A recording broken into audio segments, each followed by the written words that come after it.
मनीष पाखरे टंका पैसा जेते थिले भी ता मनरे लोभ थाए आउ किछि मते अधिका मिल जाता कि धन संपत्ति बा ऐश्वर्य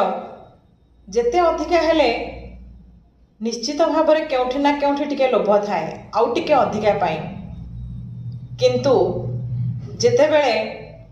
आमे काहाको खाद्य मुठाए देऊ बा जड़े जिते बेले खाद्य खाऊ थाए पेट पूरी गला परे से आत्मतृप्तिर निश्वास टीए मारे एवं पेट पूरी गला परे ताकू जेते खाद्य देले भी से आउ खाद्य ग्रहण करने को इच्छा प्रकाश करे नहीं।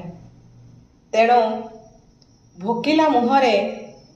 निश्चित भाव में खाद्य मुठाए दिंतु।